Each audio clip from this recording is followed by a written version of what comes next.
Hello. Today, you will hear a story about a man's revenge.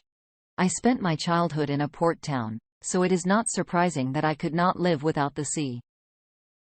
My father taught me to fish from a young age, and I really liked it. The bright sun, the sound of waves crashing against the hull of the ship, or complete calm, and only the cries of seagulls are heard somewhere in the distance. All this fabulous sea romance was drawn to me.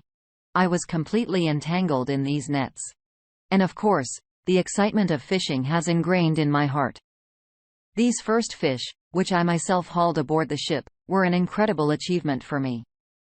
And since then, it has become my main occupation. I went out to sea and caught different kinds of fish. I was aware of all the fishing spots, so I always came back with a catch. Also, sometimes I worked as a guide, took out rich clients to ride on my ship, go fishing, see the local beauties. In addition to sea beauty, an incredible female beauty named Sabrina appeared in my life. This girl is like a fabulous mermaid who relaxes on the beach. Once I was fiddling with my ship near the beach where Sabrina was sunbathing. She drew attention to how definitely I managed the ropes on the deck, showing off my pumped-up torso. Soon she swam up to me and asked, "Hey, sailor, can I ride with you?" I looked around and saw this lovely creature. She was like a senior who beckoned me with her voice, and I just could not refuse her. I was fascinated by her angelic voice. She came on board and we got to know each other. We had a great time that day. I was at the helm guiding my yacht along the landscape of deserted islands, Sabrina soaking up the sun's rays elegantly lying on the bow of the ship. From now on, we started seeing each other again. And our meetings grew into true love and a strong relationship. The sun rippled in his eyes, shattered into 1,000 pieces in the rough sea. I was returning to the port after a successful fishing trip. I was in a hurry to hug and kiss my beloved Sabrina, with whom we had already been married for 15 years, and my young son, Carl. Words cannot express how happy I was when we were together. Of course, it could not do without family quarrels and scandals, but nowhere without them. Sabrina didn't like that I spent so much time at sea. But I tried to earn as possible to provide for my family and give valuable gifts. At first, it was very hard. But in the future, I developed my maritime business. I already had several boats and a loyal crew with whom we made great money. Once when I was sitting with my family in a restaurant, a strange man approached me. He apologized for distracting us, but asked me for one favor. It was another guest of our town who wanted a beautiful excursion and fishing in the local waters. His name was Michael. Everyone advised him to find me, as I am the best in this business. At that time, I rarely made such excursions. But still, the man persuaded me. He offered to go with my family and said that he would pay a tidy sum of money. I talked to my family and we agreed. It was a nice sunny morning. My son was running around on the deck. My wife was sitting in the cabin, and my guest was importantly walking around the yacht, inhaling deeply the sea air. We went on a short trip along my crown route. The weather was just right, and all the local landscapes were revealed in all their beauty. Michael was pleased with this walk. Besides, he managed to catch a wonderful sea bass of a decent size. But that's not the only thing he liked. While I was at the helm, he had a nice conversation with my wife. I didn't mean to sound paranoid, but this interaction bothered me a lot. After the end of the walk, we said goodbye, and I hoped that I would not see this guy again. I obviously did not like him. After a while, my relationship with Sabrina also began to change. Initially, I didn't notice it, but as time went on, I began to see how Sabrina began to treat me more dryly. From that beautiful Sini MPH who dragged me into her love nets, there was no trace left. It scared me a lot. I loved Sabrina very much and did not understand what was happening. But conversations on this topic did not end well with me. She asked not to raise this topic anymore because, according to her, everything was fine. She loved me madly and tried to do everything for our family happiness, and here I start incomprehensible conversations A hope was ripening in my head that all this was not forever, just such a difficult period. After reading a little specialized literature, I calmed down a bit because many couples have experienced such periods in their lives. But if you do not back down from love and try to change it, then there is a high probability of maintaining the relationship and returning their former spark to them. I was not used to giving up, and therefore I tried my best to rekindle our passion as it was before. One day, I decided to surprise my wife. With work at sea, I finished a few days earlier than planned. Therefore, I decided to return early, arranging a romantic surprise. I arrived and quietly entered the house, but there was number one there. I didn't get through to Sabrina and dialed my sister. My sister said that my son was with her. Sabrina left him with her for a few days, and she went somewhere on business. It was quite strange. What else is there to do? I went to my sister's to pick up my son. My sister couldn't add anything else. Sabrina arrived in a hurry and didn't really explain anything. I didn't understand what was happening. I took my son home. A few days later, I still got through to Sabrina.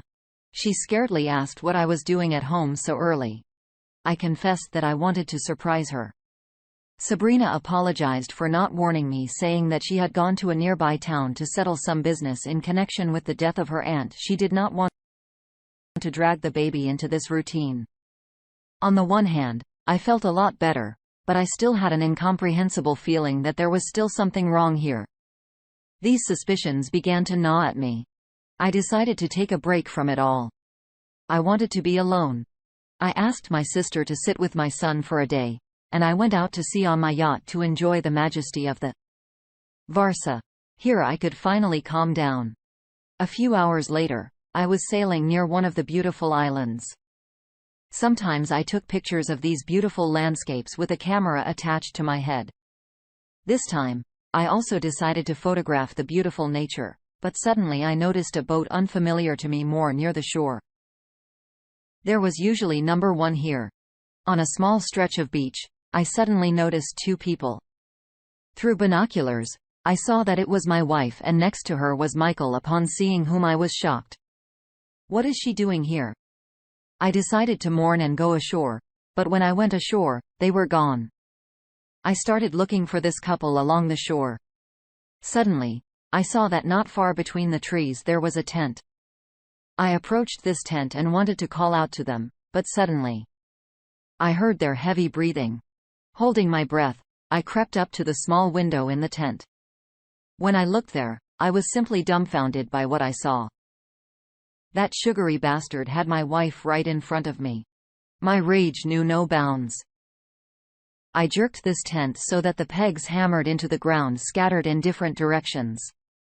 Then I shook this couple out of the tent. They obviously didn't expect to meet me here. I started punching this bastard. Sabrina tried to hold me back, but I flung her aside. This bastard began to tearfully beg me to stop. I wanted to just kill him, but I found the strength to stop in time. Trying to catch my breath, I shifted my gaze to the naked Sabrina, asked how could you with him? So what are you doing? Suddenly Sabrina jumped up and began to tell me how wonderful he is, not like me. Then I saw her true nature. She was like a snake that sprayed poison on everything around. She thought about leaving me with her son for the sake of this freak who came to his senses and began to say that serious problems would await me. I replied, "We'll see about that," and scared me with my fist, from which this scoundrel shied away. Leaving, I drowned their motor, took their clothes and threw them a couple of oars, wished them not to linger because they would have to row for a long time and there was no mobile communication here. On that day, my life changed dramatically. I realized that a deceitful creature lived with me who now hoped to snatch a bigger piece from my property during a divorce. And it seemed to me too little revenge just to break the face of this scandal and humiliate them. I wanted to take revenge on them more seriously. In this city, I was well acquainted with influential people and enjoyed their respect. I asked to get me information about this bastard from my friend who had good connections. Soon he provided such information. This bastard didn't have a penny on his back. He was simply married to a wealthy woman who obviously didn't know about his adventures here. And for my wife, I prepared a good surprise just for her rotten nature. Before the court session, these creatures were already here. Michael grinned and said that I would answer now in full, but then suddenly his wife appeared, to whom I kindly sent the video from my camera. I forgot to turn it off, and the whole scene was beautifully captured. For my wife, this was also a surprise because she did not know that Michael was married. Now Michael had bigger problems than trying to get back at me. Judging by his conversation with his wife, they will get divorced and this beast will be left without a penny. These battles had to be seen. I savored every moment. Their faces were green with anger. As for the division of property, the court took into account the whole situation and took my side. I transferred the main property to my son in advance. Sabrina was left with a house on the beach, but even there I prepared a surprise. My last surprise: I was standing on a hill with a good view of this house. I saw Sabrina drive up to this house. But when she opened the front door, a bunch of rotten fish poured out. This smell will stay here for a long time. She ran and screamed, but I got into the car with a smile and drove into the sunset. Now I won't have a false traitor at my side. My life moved on and now I was able to please my son and myself even better. Dear listeners, your support is very important to us. If you like our story, please like, comment and subscribe. It's very motivating